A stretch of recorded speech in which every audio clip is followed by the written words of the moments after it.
ನೋಡಿ, ಮಂಡ್ಯದಲ್ಲಿ ಈ ಬಾರಿ ಕಾಂಗ್ರೆಸ್ ಅಭ್ಯರ್ಥಿ 1 ಲಕ್ಷಕ್ಕೂ ಹೆಚ್ಚು ಅಂತರದಿಂದ ಗೆಲ್ತಾರೆ.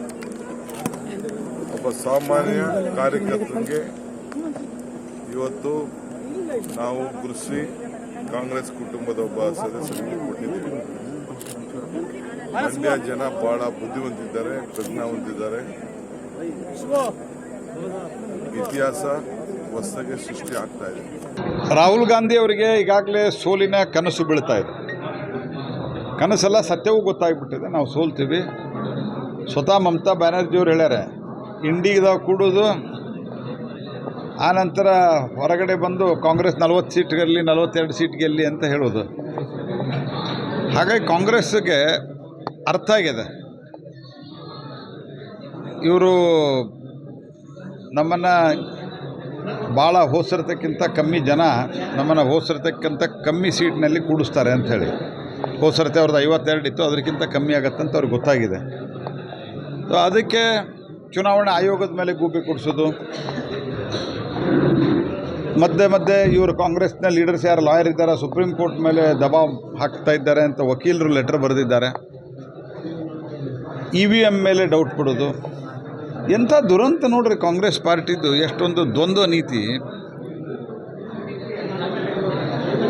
ಕರ್ನಾಟಕದಲ್ಲಿ ಗೆದ್ದರೆ EVM ತೊಂದರೆ ಇಲ್ಲ, ಅವರು ತೆಲಂಗಾಣದಲ್ಲಿ ಗೆದ್ದರೆ EVM ಪ್ರಾಬ್ಲಮ್ ಇಲ್ಲ, ಅವರು ಹಿಮಾಚಲ್ ಪ್ರದೇಶದಲ್ಲಿ ಗೆದ್ದಾಗ EVM ಪ್ರಾಬ್ಲಮ್ ಇಲ್ಲ. ಅವರು ಸೆಂಟ್ರಲ್ದಾಗ ಸೋತರು, ರಾಜಸ್ಥಾನದಾಗ ಸೋತರು, ಮಧ್ಯಪ್ರದೇಶದಾಗ ಸೋತರು, ಛತ್ತೀಸ್ಗಢದಾಗ ಸೋತರು. ದೇಶದಾಗಿರುವಂಥ ಕೇವಲ 3 ರಾಜ್ಯಗಳಲ್ಲಿ ಆರಿಸಿ ಬಂದರು. ಅವ್ರಿಗೆ EVM ಅಲ್ಲಿ ಪ್ರಾಬ್ಲಮ್ ಅದ. ಅವ್ರು ಗೆದ್ದರೆ EVM ಏನು ಪ್ರಾಬ್ಲಮ್ ಇಲ್ಲ. 2004ರಾಗ ವಾಜಪೇಯಿ ಸರ್ಕಾರ ಇತ್ತು, 2009ರಾಗ ಅವ್ರ ಸರ್ಕಾರ ಇತ್ತು. ನಾವು ಸೋತಿದ್ವಿ, ನಾವು EVM ತಕರಾರು ತೆಗೆದಿದ್ವಿ ಅಂತ ನಾವು ವಿರೋಧ ಪಕ್ಷದಾಗ ಕೂತ್ವಿ. ಕಾಂಗ್ರೆಸ್ ಪಾರ್ಟಿ ತನ್ನ ಇಂಟರ್ನಲ್ ಸ್ಟ್ರೆಂಗ್ತ್ ಜಾಸ್ತಿ ಮಾಡ್ಕೊಳ್ಳಿಕ್ಕೆ ಪ್ರಯತ್ನ ಮಾಡಬೇಕು ಹೊರತಾಗಿ ಅದಕ್ಕೆ EVM, ಅದಕ್ಕೆ ಸುಪ್ರೀಂ ಕೋರ್ಟು, ಅದಕ್ಕೆ ಚುನಾವಣಾ ಆಯೋಗ ಈ ರೀತಿಯಾಗಿ ಮಾಡೋದು ಅವರ ಕನಿಷ್ಠ ಅವರ ಏನೋ ಓಲ್ಡೆಸ್ಟ್ ಪಾರ್ಟಿ ಅಂತ ಹೇಳ್ತಾರೆ, ಆ ಒಂದು ದೃಷ್ಟಿಯಿಂದಾದರೂ ಅದು ಸೂಕ್ತ ಅಲ್ಲ ಅಂತ ನನ್ನ ಭಾವನೆ. ನನಗೆ ಸ್ವಲ್ಪ ಗಂಟಲು ವ್ಯತ್ಯಾಸ ಆಗಿರೋದ್ರಿಂದ ಅದು ಸ್ವಲ್ಪ ತೊಂದರೆ ಆಗಿತ್ತು. ಬೆಳಗ್ಗೆಯಿಂದ ನಾನು ಇಲ್ಲಿ ಒಂದು ಅರ್ಧ ಗಂಟೆ ಲೇಟಾಗಿ ಹೋಗಾಗ್ತೇವೆ, ದಯಮಾಡಿ ನೀವು ಕ್ಷಮೆ ಕೋರ್ತೀನಿ. 3ನೇ ತಾರೀಕು ಮಧ್ಯಾಹ್ನ 1:35ಕ್ಕೆ ನಾನು ನಾಮಪತ್ರವನ್ನು ಸಲ್ಲಿಸ್ತಾ ಇದ್ದೀನಿ. 11:55ಕ್ಕೆ ನಾವು ದೊಡ್ಡ ಗಣಪತಿ ಏನು ಗಣಪತಿ ನಿಮ್ಮದು ವಿನಾಯಕನ ನಗರದ ಗಣೇಶನ ದೇವಸ್ಥಾನದ ಹತ್ರ ಪೂಜೆ ಮಾಡಿ ಅರ್ಧನಾರೀಶ್ವರನ ಆಶೀರ್ವಾದ ಪಡೆದು JDS ಮತ್ತು ನಮ್ಮ BJPಯ ಎಲ್ಲ ಮುಖಂಡರು, ಕಾರ್ಯಕರ್ತರು ಸುಮಾರು 50,000ಕ್ಕೂ ಮೇಲ್ಪಟ್ಟು ಅವತ್ತು ನಾವು ನಾಮಪತ್ರವನ್ನು ಸಲ್ಲಿಸೋದು ಬರ್ತಾಯಿದ್ದಾರೆ. ಆ ಕಾರ್ಯಕ್ರಮಕ್ಕೆ ನಮ್ಮ ಹಿರಿಯ ನಾಯಕರು, ರಾಜ್ಯದ ಮಾಜಿ ಮುಖ್ಯಮಂತ್ರಿಗಳು ಆದ ಸನ್ಮಾನ್ಯ ಯಡಿಯೂರಪ್ಪನವರು, JDSನ ಹಿರಿಯ ನಾಯಕರು, ಮಾಜಿ ಮುಖ್ಯಮಂತ್ರಿಗಳಾದ ಕುಮಾರಸ್ವಾಮಿಯವರು, ವಿರೋಧ ಪಕ್ಷದ ನಾಯಕರಾದ ನನ್ನ ಮಿತ್ರ ಅಶೋಕ್ರವರು ಹಾಗೂ ಇಲ್ಲಿಯ ಎಲ್ಲ ಮುಖಂಡರುಗಳು ಕೂಡ ಸೇರಿ ನಾವು ಒಂದು ದೊಡ್ಡ ಮೆರವಣಿಗೆಯನ್ನು ಹೆಚ್ಚಾಗಿ ಮಾಡಿ ಅದರಿಂದ ನಾವು ನಾಮಪತ್ರವನ್ನು ಸಲ್ಲಿಸ್ತಾ ಇದ್ದೀವಿ. ದಯಮಾಡಿ ತಮ್ಮ ಸಹಕಾರ ನೀಡಬೇಕು ಅನ್ನೋ ಮನವಿಯನ್ನು ಮಾಡೋದಕ್ಕೆ ನಾನು ಇವತ್ತು ಬಂದಿದ್ದೇನೆ. ಒಂದು ಸತ್ಯ, ದೇಶಕ್ಕೆ ಮೋದಿ ಎಷ್ಟು ಮಟ್ಟಿಗೆ ಅನಿವಾರ್ಯ ಅನ್ನೋದು ನಮ್ಮ ಮಾಧ್ಯಮ ಅನ್ನೋದಕ್ಕಿಂತ ಹೆಚ್ಚಾಗಿ ವಿಶ್ಲೇಷಕರ ಜೊತೆಯಲ್ಲಿ ಇರೋದು ಬೇರೆ ಬೇರೆ ರೂಪದ ಚರ್ಚೆಗಳಲ್ಲಿ ಎಲ್ಲ ಥರಲ್ಲೂ ಕೂಡ ಅವರ ಒಂದು ಅವಶ್ಯಕತೆ ಈ ದೇಶಕ್ಕೆ ಎಷ್ಟಿದೆ ಅನ್ನೋದಕ್ಕೆ ನಮಗೆ ಅಲ್ಲಲ್ಲೇ ಮಾಹಿತಿಗಳು ಕೂಡ ದೊರೀತಾ ಇದೆ. ಸನ್ಮಾನ್ಯ ದೇವೇಗೌಡ ಸಾಹೇಬರು ದೂರದೃಷ್ಟಿಯ ಚಿಂತನೆ ಉಳ್ಳವರಾಗಿ ಕರ್ನಾಟಕದಲ್ಲಿ NDA ಅಭ್ಯರ್ಥಿ ಆಗೋದಕ್ಕೆ ಅವರು ಕೂಡ ಸ್ವತಃ ಮೂಲತಃ ಕಾರಣಕರ್ತರು. ಅವರ ದೂರದೃಷ್ಟಿಯ ಉದ್ದೇಶ ಈ ದೇಶಕ್ಕೆ ಸುಭದ್ರವಾದ ಸರ್ಕಾರ ಬೇಕು, ಉತ್ತಮವಾದ ಆಡಳಿತ ಬೇಕು, ಇಡೀ ದೇಶದಲ್ಲಿ ಶಾಂತಿ ನೆಮ್ಮದಿ ದೊರಕಬೇಕು, ಈ ದೇಶದ ಇತಿಹಾಸ ಮುಂದಿನ 100 ವರ್ಷಗಳ ಕಾಲ ಮುಂದಿನ ಪೀಳಿಗೆಗೆ ಬಳುವಳಿಯಾಗಿ ಕೊಡಬೇಕು ಅನ್ನುವ ಅವರ ದೂರದೃಷ್ಟಿ ಏನಿದೆ ಅದಕ್ಕೆ ಪೂರಕವಾಗಿ ನಾವು ನಮ್ಮ ಕೆಲಸಗಳನ್ನು ಮಾಡ್ತಾಯಿದ್ದೀವಿ. ನಮ್ಮನ್ನು ಮನವಿ ಮಾಡ್ತೀನಿ, ನಾಳೆ 11:50ರಿಂದ 1:35ವರೆಗೆ ನಾವು ಮುಖ್ಯ ಬೀದಿಯಲ್ಲಿ ಮೆರವಣಿಗೆಯಲ್ಲಿ ಹೋಗಿ ಅಲ್ಲಿ ನಾಮಪತ್ರವನ್ನು ಸಲ್ಲಿಸ್ತಾ ಇದ್ದೀವಿ. ನಮ್ಮ ಸಹಕಾರವನ್ನು ಕೊಡ್ತೀವಿ. ನಾಳೆ 3ನೇ ತಾರೀಕು ಬುಧವಾರ ನಾಮಪತ್ರ ಸಲ್ಲಿಸ್ತಾ ಇದ್ದೀವಿ. ನಿಮ್ಮ ಗಮನಕ್ಕೆ ತರ್ತೀನಿ, ಜನ ದೇಶದ ಇತಿಹಾಸವನ್ನು ಎಲ್ಲೋ ಒಂದು ಕಡೆ ನಶಿಸೋದಕ್ಕೆ ಮಾಸಲಾಗೋದಕ್ಕೆ ಬಿಡೋದಿಲ್ಲ ಅನ್ನುವ ನಂಬಿಕೆ ಭಾರತೀಯರ 142 ಕೋಟಿ ಭಾರತೀಯರಲ್ಲಿ ಇದೆ ಅನ್ನೋದನ್ನು ನಾವೀಗಾಗಲೇ ಎಲ್ಲ ಥರದಲ್ಲೂ ಕೂಡ ವಿಶ್ಲೇಷಣೆ ಮಾಡಿ ನೋಡ್ತಾ ಇದ್ದೀವಿ. ಆ ದೃಷ್ಟಿಯಲ್ಲಿ ಮೋದಿಯವರಿಗೆ ಸರಿಸಾಟಿಯಾಗಿ INDA ಇಲ್ಲಿ ಯಾವುದೋ ಒಬ್ಬ ನಾಯಕ ಇಲ್ಲದೇ ಇರೋದ್ರಿಂದ ನಾಯಕತ್ವದ ಕೊರತೆ ಆಗ್ತದೆ ಅನ್ನೋ ದೃಷ್ಟಿಯಿಂದ ಸನ್ಮಾನ್ಯ ದೇವೇಗೌಡರು ಸಾಹೇಬರು ತೀರ್ಮಾನವನ್ನು ನಮ್ಮ ರಾಜ್ಯದ ಮಾಜಿ ಮುಖ್ಯಮಂತ್ರಿಗಳಾದ ಯಡಿಯೂರಪ್ಪನವರು, ಮಾಜಿ ಮುಖ್ಯಮಂತ್ರಿ ಕುಮಾರಸ್ವಾಮಿಯವರು, ಇಂದು ಎಲ್ಲ ಪಕ್ಷದ ನಮ್ಮ 2 ಪಕ್ಷದ ನಾಯಕರುಗಳು ಕೂಡ ಸಹಮತವನ್ನು ವ್ಯಕ್ತಪಡಿಸಿದ್ದಾರೆ. ಇದೊಂದು ಔಚಿತ್ಯಪೂರ್ಣವಾದ ಒಂದು ಮೆರವಣಿಗೆ ಆಗ್ತದೆ. ದಯಮಾಡಿ ತಾವು ಕೂಡ ಅದಕ್ಕೆ ಸಹಕಾರ ಮಾಡಬೇಕು. ನಾಳೆ ಕಾರ್ಯಕ್ರಮವನ್ನು ನಾಮಪತ್ರವನ್ನು ಸಲ್ಲಿಸ್ತಕ್ಕಂಥ ಕಾರ್ಯಕ್ರಮಕ್ಕೆ ತಾವುಗಳು ಕೂಡ ಬರಬೇಕು ಅಂತ ವಿನಂತಿ ಮಾಡ್ತೀನಿ. ಮತ್ತು ಬೇರೆ ಬೇರೆ ವಿಚಾರಗಳನ್ನು ಮತ್ತೊಂದು ದಿನ ಮಾತಾಡೋದಕ್ಕೆ ಅವಕಾಶಗಳಿದೆ. 4ನೇ ತಾರೀಕಿನಿಂದ ನಾನು ಮತ್ತೊಮ್ಮೆ 4ನೇ ತಾರೀಕಿಂದ 7ನೇ ತಾರೀಕುವರೆಗೆ 4, 5, 6, 7 4 ದಿನಗಳ ಕಾಲ ಕೊರಟಗೆರೆ, ಚಿಕ್ಕನಾಯಕನಹಳ್ಳಿ, ಗುಬ್ಬಿ, ತಿಪಟೂರು, ತುರುವೇಕೆರೆ ಹೀಗೆ ಸುತ್ತಾಡ್ತಾ ಇರ್ತೀನಿ. ಅದಾದಮೇಲೆ ಮತ್ತೆ ಯುಗಾದಿ ಹಬ್ಬ ಮುಗಿದ ಮೇಲೆ ನಾನು ಹೋಬಳಿ ಹೆಡ್ ಕ್ವಾರ್ಟರ್ಸ್ ಅನ್ನೋದಕ್ಕಿಂತ ಹೆಚ್ಚಾಗಿ ಪಂಚಾಯತಿ ಹೆಡ್ ಕ್ವಾರ್ಟರ್ಸ್ಗೆ ಹೋಗಬೇಕು ಅನ್ನೋದು ನನ್ನ ಬಯಕೆ. ಈ ಜನರ ಭಾವನೆಗಳನ್ನು ಅರ್ಥ ಮಾಡ್ಕೋಬೇಕು ಅನ್ನೋದು ನನ್ನ ಆಶಯ. ಆ ನಿಟ್ಟಿನಲ್ಲಿ ನಾನು ಚಿಂತನೆಯನ್ನು ಮಾಡಿದ್ದೇನೆ. ನಿನ್ನೆ ಚಿಕ್ಕನಾಯಕನಹಳ್ಳಿ ಮತ್ತು ತಿಪಟೂರನ್ನು ಮುಗಿಸಿ ನಮ್ಮ ಹೊನ್ನವಳ್ಳಿ ಕಸ್ಬಾ ಕೇಂದ್ರಕ್ಕೆ ಹೋಗಿ ಅಲ್ಲಿಂದ ಹೊಸಪಟ್ಟಣದಮ್ಮನ ದೇವಾಲಯಕ್ಕೆ ಹೋಗಿ ಅಲ್ಲಿ ತಾಯಿ ಆಶೀರ್ವಾದ ಪಡೆದು ಬಂದಿದ್ದೇನೆ. ಒಂದು ಸತ್ಯ, ಜನರಲ್ಲಿ ದೇಶದ ಚುನಾವಣೆ ಇದು, ಭಾರತೀಯರ ಸಾರ್ವಭೌಮತೆಯ ಚುನಾವಣೆ.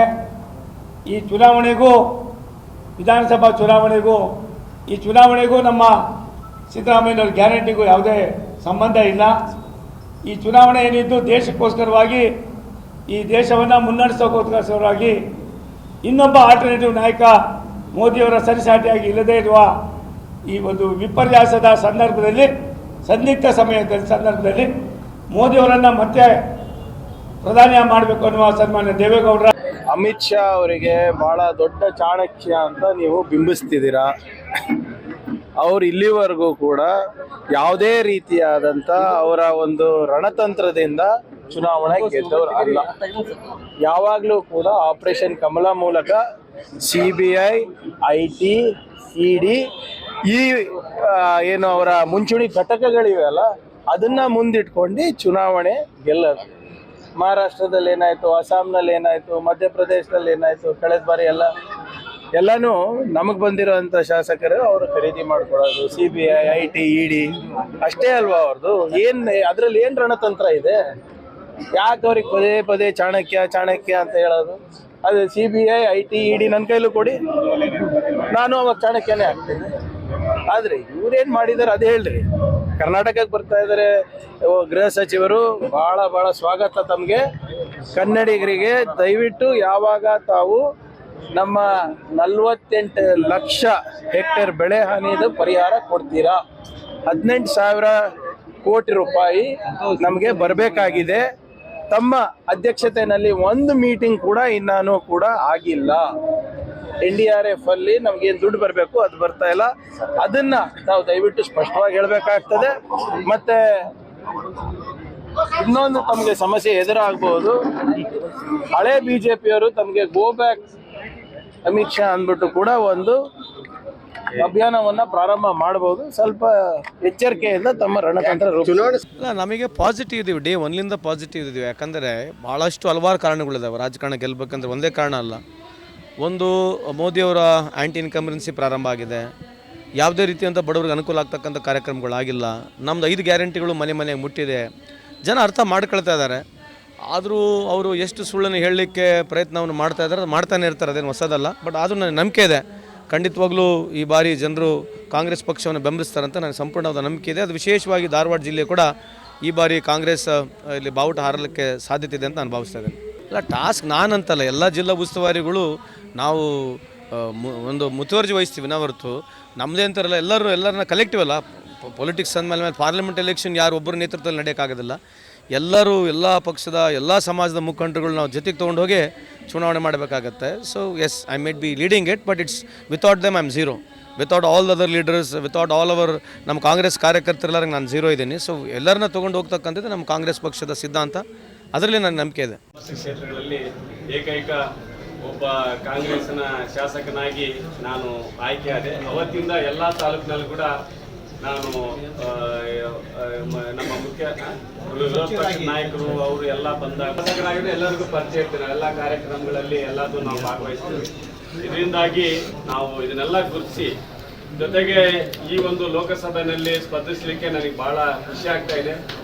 ಯಾಕಂದರೆ ಸ್ವಾತಂತ್ರ್ಯ ನಂತರದ ದಿನಗಳಲ್ಲಿ 20 ಅಂಶಗಳ ಕಾರ್ಯಕ್ರಮದಲ್ಲಿ ಇವತ್ತು ಜವಾಹರ್ಲಾಲ್ ನೆಹರು ಹಿಡ್ಕೊಂಡು ಜೊತೆಗೆ ಲಾಲ್ ಬಹದ್ದೂರ್ ಶಾಸ್ತ್ರಿ ಅವರು ಇರ್ಬೋದು, PV ನರಸಿಂಹರಾವ್ ಅವರು ಇರ್ಬೋದು, ರಾಜೀವ್ ಗಾಂಧಿ ಅವರು ಇರ್ಬೋದು. ಇವತ್ತು ಬಿಜೆಪಿ ಅವರು ಸುಳ್ಳನ್ನ 100 ಸತಿ ಹೇಳಿ 100 ಸತಿ ಹೇಳಿದ್ಮೇಲೆ ಅದೇ ಸತ್ಯ ಅಂತ ನಂಬಂತ ದಿನಗಳ ತಮ್ಗೆ ಹೇಳೋದಷ್ಟೇ. ಇವತ್ತು ಇಡೀ ರಾಜ್ಯ ಮತ್ತು ದೇಶದಲ್ಲಿ ಇವತ್ತು ಆಕ್ಟರ್ ಮತ್ತೆ ವರ್ಕರ್ ಅಂದ್ರೆ ಆಕ್ಟರ್ಗಳು ಬಣ್ಣ ಹಚ್ಕೊಂಡು ಬಹಳಷ್ಟು ಜನಗಳನ್ನ ಮನೋರಂಜನೆ ನೀಡ್ಬೋದು, ಒಂದು ಒಳ್ಳೆ ಸಂದೇಶ ಕೊಡ್ಬೋದು ರಾಜ್ಯದಲ್ಲಿ ಮತ್ತು ದೇಶದಲ್ಲಿ.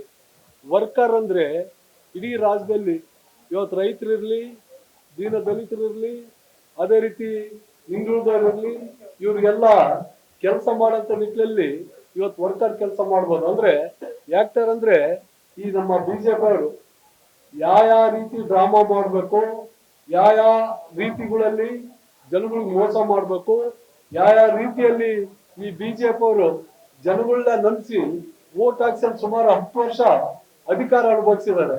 ಅಂದ್ರೆ ಆಕ್ಟರ್ ರೀತಿಯಲ್ಲಿ ಈ ಬಿಜೆಪಿ, ವರ್ಕರ್ ರೀತಿಯಲ್ಲಿ ಕಾಂಗ್ರೆಸ್.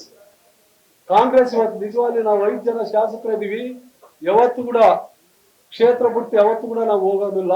ಬಹಳಷ್ಟು, ಯಾಕಂದ್ರೆ ಸಚಿವರು ಮತ್ತೆ ಕೆಲವೊಂದು ಅವರಿಗೆ ಜವಾಬ್ದಾರಿಗಳು ಇರ್ತಾವ.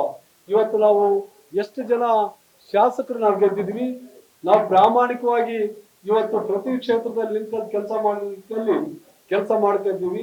ಅದೇ ರೀತಿ ತಮ್ಗೆ ಹೇಳೋದಷ್ಟೇ, ಇವತ್ತು ಮಾನ್ಯ ಶಾಂತಕ್ಕ ಅವ್ರು ಗೆದ್ರು, ರಾಮುಲನ್ನ ಗೆದ್ರು, ದೇವೇಂದ್ರಪ್ಪ ಅವ್ರು ಗೆದ್ರು. ಅವ್ರು ಎಷ್ಟು ಎಲೆಕ್ಷನ್ಸ್ ಈ ಸರಿ MLA ಇದಾರ? ಹೋದ ಬಾರಿ MLA ಆದ್ರ. 2 ಸರಿ ಇಲಿ ಯಾರು ಹುಲಿ ಯಾರು ಅಂತ ಅಫಜಲ್ಪುರ್ ಮತದಾರರು ತೋರಿಸ್ಬಿಟ್ಟಿದ್ದಾರೆ. ನೋಡಿ, ಅವರ ವಯಸ್ಸಿಗೆ, ಅವ್ರ ಹಿರಿತನಕ್ಕೆ ಗೌರವ ಕೊಡ್ತಾರೆ. ಪದೇ ಹಿಂಗೆಲ್ಲ ಮಾಡಿದ್ರೆ ಅಂದ್ರೆ 2 ಸರಿ ಕಂಟಿನ್ಯೂಸ್ ಸೋತ್ರಲ್ಲ, ಅವ್ರು ಅವು ಇಲಿಕ್ಕಿಂತ ಕನಿಷ್ಠ ಅಲ್ವಾ? ಮತ್ತೆ ಆಮೇಲೆ ಅದನ್ನು ದಯವಿಟ್ಟು ಗುತ್ತೇದಾರವ್ರೆ ಸ್ವಲ್ಪ ಅರ್ತ್ಕೊಂಡು ಮಾತಾಡಿ. ನೀವು ಸೀನಿಯರ್ ಇದ್ರಿ, ನೀವು ಒಂದು ನ್ಯಾಷನಲ್ ಪಾರ್ಟಿಯ ಟಿಕೆಟ್ ತಗೊಂಡು ರಾಜ್ಯದ ಉಪಾಧ್ಯಕ್ಷರಾಗಿ, ಬಿಜೆಪಿ ಪಾರ್ಟಿಯ ಉಪಾಧ್ಯಕ್ಷರಾಗಿ, ಮೋದಿಯವರ ಪಾರ್ಟಿಯಿಂದ 3rd ಪ್ಲೇಸ್ ಬಂದಿರೋದು. ನೀವು 3rd ಪ್ಲೇಸ್ ಬಂದಿರೋದು. ಇಲ್ಲಿ ಹುಲಿ ಯಾರು ಅಂದ್ಬಿಟ್ಟು ಅಫಜಲ್ಪುರ್ ಜನರು ಆಗ್ಲೇ ತೀರ್ಮಾನ ಕೊಟ್ಟಿದ್ದಾರೆ. ದಯವಿಟ್ಟು ಜನರ ಒಂದು ತೀರ್ಪನ್ನ ಅರ್ಥ ಮಾಡ್ಕೊಂಡು ಗೌರವಯುತವಾಗಿ ಮಾತನಾಡಿದ್ರೆ ನಾವು ಉತ್ತರ ಕೊಡ್ಬೋದು. ಇಲ್ದಿದ್ರೆ ಅದೇ ಭಾಷೆ ಬರುತ್ತೆ ಅಂದ್ರೆ ಈಶ್ವರಪ್ಪ ಅವರಿಗಿರ್ಬೋದು, ಬಿಜೆಪಿ ಅವರಿಗಿರ್ಬೋದು, ಗುತ್ತೇದಾರ ಅದನ್ನು ಮಾತಾಡಕ್ ಬರುತ್ತೆ. ಚಿತ್ರದಲ್ಲೇ ಬದಲಾವಣೆ ಕೆಲಸ ಆಗಿದೆ. ಅದಕ್ಕೋಸ್ಕರವಾಗಿ ನಾನು ಎಷ್ಟು ಪುಣ್ಯವಂತ ನೋಡಿ. ಒಂದು ಕಡೆ ನರೇಂದ್ರ ಮೋದಿ ಅವರ ಅಲೆ, ಒಂದು ಕಡೆ ಸಾಮಾನ್ಯ ದೇವೇಗೌಡರು, ಕುಮಾರಸ್ವಾಮಿ ಅವರು, ಯಡಿಯೂರಪ್ಪನವರು, ವಿಜೇಂದ್ರ ಅವರು, ನಮ್ಮ ನಾಯಕರೆಲ್ಲರೂ ಕೂಡ ಸೇರಿ ಇವತ್ತು ಒಂದು ಒಗ್ಗಟ್ಟಿನ ಪ್ರದರ್ಶನ ಮಾಡುವ ಮೂಲಕ ಇವತ್ತು ದೇಶದಲ್ಲಿ ಪ್ರಧಾನಮಂತ್ರಿ ನರೇಂದ್ರ ಮೋದಿ ಆಗಬೇಕು, ಕರ್ನಾಟಕದಲ್ಲಿ 25 ಸ್ಥಾನ ಗೆಲ್ಲಬೇಕು, ಜೆಡಿಎಸ್ ಮತ್ತು ಭಾರತೀಯ ಜನತಾ ಪಾರ್ಟಿ ಮೈತ್ರಿ ಅಭ್ಯರ್ಥಿ ಶ್ರೀರಾಮುಲು ಗೆಲ್ಲಿಸಬೇಕೆಂದು ಹಂಗಾಗಿ ಇವತ್ತು ಒಂದು ಕಡೆ ಜೆಡಿಎಸ್ ಪಾರ್ಟಿ, ಬಿಜೆಪಿ ಪಾರ್ಟಿ ಒಂದಾದಲ್ಲಿ ನನ್ನ ಆತ್ಮೀಯ ಸ್ನೇಹಿತರಾದಂತಹ ಜನಾರ್ದನ್ ರೆಡ್ಡಿ ಕೂಡ ನೀರನ್ನು ಮಾಡುವ ಮೂಲಕ ನಾವೆಲ್ಲ ಮೂರು ಕಲ್ತೀವಿ.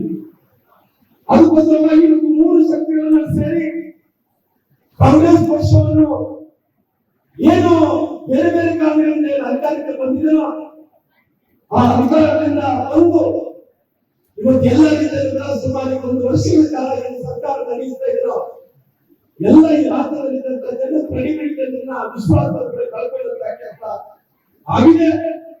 ಅದಕ್ಕೋಸ್ಕರವಾಗಿ ನಾನು ವಿನಂತಿ ಮಾಡ್ತಾ ಇದ್ದೀನಿ, ಇವತ್ತು ಭಾರತೀಯ ಜನತಾ ಪಾರ್ಟಿಯ ಅಭ್ಯರ್ಥಿಯಾದಂತ ನಾನು ನನಗೆ ಅವಕಾಶವನ್ನು ಪ್ರಾರ್ಥನೆ ಮಾಡಿಕೊಡ್ತಿದೆ. ಕಳೆದ ಚುನಾವಣೆಯಲ್ಲಿ 8 ವಿಧಾನಸಭಾ ಕ್ಷೇತ್ರ, 8 ಅಂದ್ರೆ 10 ವಿಧಾನಸಭಾ ಕ್ಷೇತ್ರ ಸಿರುಗುಪ್ಪ ಮತ್ತು ಅರ್ಪಣೆ ಬಿಟ್ಟೆ, ಅದು ದಾವಣಗೆರೆ ಹೋಗುತ್ತೆ, ಕೊಪ್ಪಳ ಹೋಗುತ್ತೆ.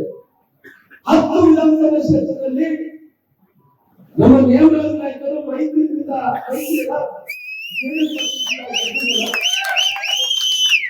ನಮ್ಮ ಭಾರತೀಯ ಜನತಾ ಪಾರ್ಟಿಯಿಂದ ಸಮಾಜ ಕೃಷ್ಣ ನಾಯಕರು ಇಬ್ಬರೇ ಕಂಡಿದ್ದರು. ಇಬ್ಬರು ಗೆದ್ದಂತ ಕೈಗೊಂಡಿಲ್ಲ. ಮುಂಚೆಯಿಂದ ಶ್ರೀರಾಮನಂತ ವ್ಯಕ್ತಿ ಬೆಳಿಬೇಕು ಅನ್ನೋಂತ ವಿಚಾರ ಕೊಡುವಂತ ಟೈಮಲ್ಲಿ ನೇಮರಾಜ ನಾಯಕರು ಕೂಡ ರಾಮನವರು ಚೆನ್ನಾಗಿರಬೇಕು, ಚೆನ್ನಾಗಿ ಬೆಳಿಬೇಕು ಹಂಗಾಗಿ ನಾವು ಇವತ್ತು ಒಂದಾಗಿದ್ದೀವಿ, ಒಗ್ಗಟ್ಟಾಗಿದ್ದೀವಿ, ನಾವೆಲ್ಲ ಕೂಡ ಸೇರ್ಕೊಂಡಿದ್ದೀವಿ. ಹಂಗಾಗಿ ಇವತ್ತು ನನ್ನ ಲೋಕಸಭಾ ಕ್ಷೇತ್ರದ ಅಭ್ಯರ್ಥಿ ಆಗಿರೋರು ನಮಗೆ ಅವಕಾಶವನ್ನು ಮಾಡಿಕೊಟ್ಟಿದ್ದಾರೆ. ಹಾಗಾಗಿ ಮುಂದಿನ ದಿನಗಳಲ್ಲಿ ನಮ್ಮತ್ರಿಂದ ಕೆಲಸ, ಯಾಕಂದ್ರೆ ಬಹಳಷ್ಟು ಜನರನ್ನ ಇಲ್ಲಿ ಕೆಲವೊಂದು ಸಾರಿ ಗುರುತಿಸ್ಬೋದು, ಬೆಳೆದಂತ ನಾಯಕರನ್ನ ಕೆಲವೊಂದು ಸಾರಿ ನಾವು ಮಿಸ್ ಮಾಡ್ಕೊಳ್ಬಹುದು. ಈ ಯುದ್ಧದ ಕಾಲದಲ್ಲಿ ಕೆಲವೊಂದನ್ನ ಗುರುತಿಸ್ತೀವಿ, ಕೆಲವೊಂದು ಗುರುತಿಡಕ್ಕಾಗಲ್ಲ. ಯಾರ ಅನುಭವವನ್ನು ಭಾವಿಸ್ಕೊಂಡು ಹೋಗಬೇಡಿ. ಇವತ್ತು ಈ ಶ್ರೀರಾಮನ ಗೆಲುವು, ಭಾರತೀಯ ಜನತಾ ಪಾರ್ಟಿ ಗೆಲುವು, ಇದು ಮೈತ್ರಿ ಗೆಲುವಾಗುತ್ತೆ. ಜೆಡಿಎಸ್ ಮತ್ತು ಭಾರತೀಯ ಜನತಾ ಪಾರ್ಟಿ ಎಲ್ಲ ಕಾರ್ಯಕರ್ತರು ಗೆಲುವಾಗುತ್ತೆ. ನೀವು ಯಾವುದೇ ಎಲೆಕ್ಷನ್ ಮಾತಾಡ್ತೀವಿ.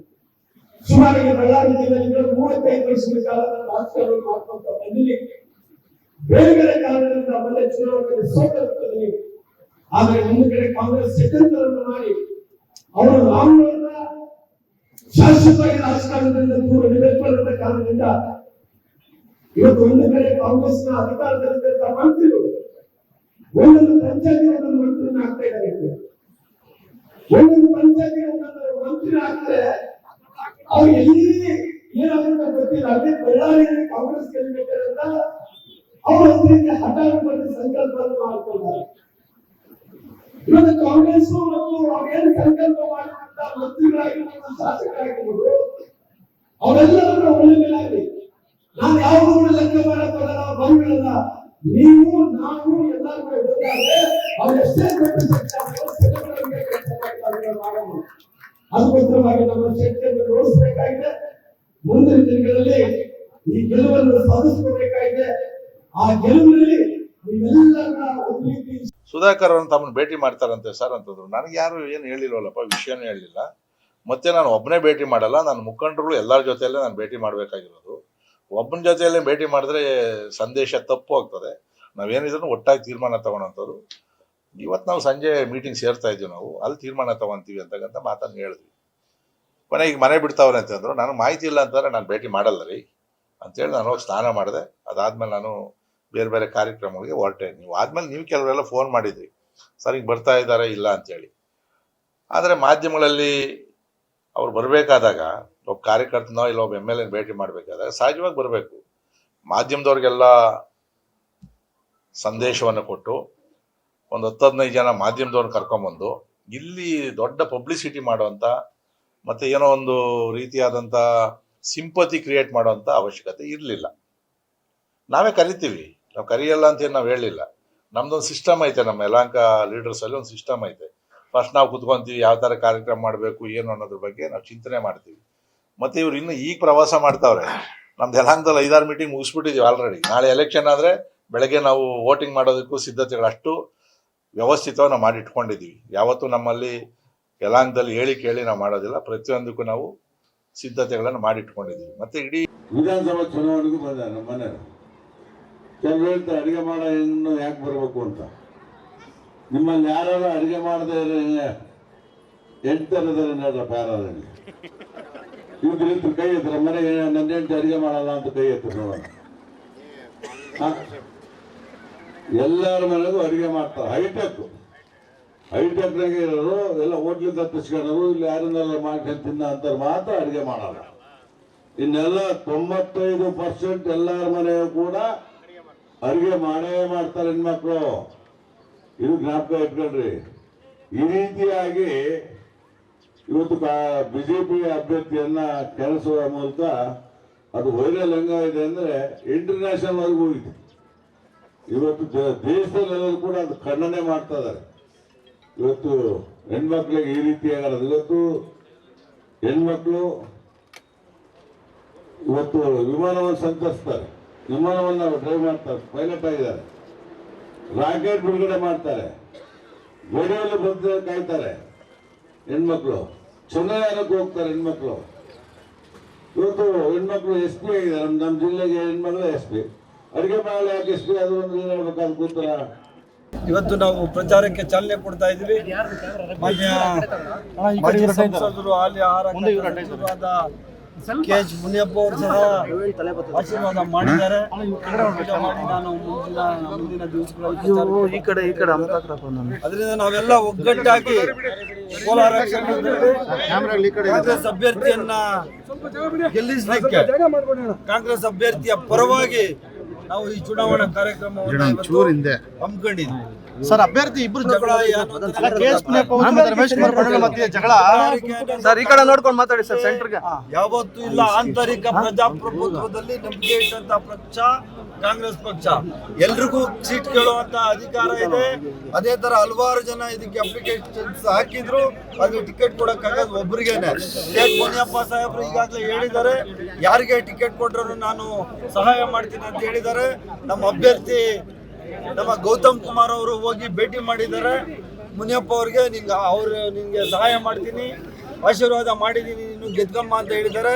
ಆದ್ರಿಂದ ಕೋಲಾರದಲ್ಲಿ ಯಾವುದೇ ಗುಂಪುಗಾರಿಕೆ ಅನ್ನೋದಿಲ್ಲ. ಗೆಲ್ಲೋದ್ರಲ್ಲಿ ಯಾವುದೇ ಅನುಮಾನ ಇಲ್ಲ. ನಾವು 5 ಜನ ಇಲ್ಲಿ ನಮ್ಮ MLAಗಳಿದ್ದಾರೆ. ಅತಿ ಹೆಚ್ಚಿನ ಮತಗಳಲ್ಲಿ ನಾವು ಗೆಲ್ಲೋದ್ರಲ್ಲಿ ಯಾವುದೇ ಅನುಮಾನ ಇಲ್ಲ. 2024ನೇ ಚುನಾವಣೆ ಬಹಳಷ್ಟು ಗಂಭೀರವಾಗಿ ಪರಿಣಾಮಗೊಳ್ಳುತ್ತೆ. ಯಾಕಂದ್ರೆ ಇಂಥ ಒಂದು ಸಂಸ್ಥೆಗಳನ್ನು ತೆಗೆದುಕೊಂಡು ಇವತ್ತು ನಮ್ಮ ಪ್ರಜಾಪ್ರಭುತ್ವವನ್ನ ಕಗ್ಗೊಲೆ ಮಾಡುವಂತ ಒಂದು ಈ ಸರ್ಕಾರಕ್ಕೆ ಇವತ್ತು ಬುದ್ಧಿ ಕಲಿಸುವಂತ ಒಂದು ಬಹಳ ದೊಡ್ಡ ಮಟ್ಟದ ಒಂದು ಸಮಯ ಇವತ್ತು ನಮ್ಗೆ ಸಿಕ್ಕಿದೆ ಅನ್ನುವಂತ ವಿಚಾರವನ್ನು ತಿಳಿಸಿ ಇವತ್ತು ಕೇಂದ್ರ ಸರ್ಕಾರದ ಮಾಡುವಂತ ಹಿಟ್ಲರ್ ಪಾಲನೆಯನ್ನ ಕಿತ್ತು ಹೋಗಲಿಕ್ಕೆ ಇದೊಂದು ಸದಾವಕಾಶ ಅಂತ ಹೇಳಲಿಕ್ಕೆ ನಾನು ತಮ್ಮ ಮೂಲಕ ನಾನು ಬಯಸ್ತೀನಿ. ಯಾರು ಜಾಸ್ತಿ ಮಾತಾಡ್ತಾರೋ ಅವ್ರ ಮೇಲೆ ಇಡಿಗಳು ಬಿಡ್ತಾರೆ, ಯಾರು ಸ್ವಲ್ಪ ಆ ಪಕ್ಷದ ಮೇಲೆ ವಿಮರ್ಶನೆ ಮಾಡ್ತಾರೋ ಅವ್ರ ಮೇಲೆ CBI ಬಿಡುತ್ತೆ. ಇಂಥ ಒಂದು ವ್ಯವಸ್ಥಿತವಾದಂತ ಒಂದು ಪಿತೂರಿ ನಡೀತಾ ಇದೆ. ಅದಕ್ಕೆ ತಾವೆಲ್ಲ ಕೂಡ ಬೆಳಕು ಚೆಲ್ಲಬೇಕಂತ ಹೇಳಿ ಕೇಳ್ಕೊಂಡು ನಾವು ಈ ಜಿಲ್ಲೆಯಲ್ಲಿ ಅಭಿವೃದ್ಧಿಯನ್ನೇ ಮೂಲತಂತ್ರ ಮಾಡಿಕೊಂಡು ಈ ಜಿಲ್ಲೆಯನ್ನ ಯಾವತ್ತೂ ಕೂಡ ಸದಾ ಸುಖ ಶಾಂತಿಯಿಂದ ಇಡುವಂತ ಒಂದು ಕಾಂಗ್ರೆಸ್ ಪಕ್ಷದ ಜೊತೆಗೆ ತಾವೆಲ್ಲರೂ ಕೂಡ ಇಡ್ಬೇಕಂತ ಹೇಳಿ ಕೂಡ ನಾನು ಮನವಿ ಮಾಡ್ತಾ ಇದ್ದೀನಿ.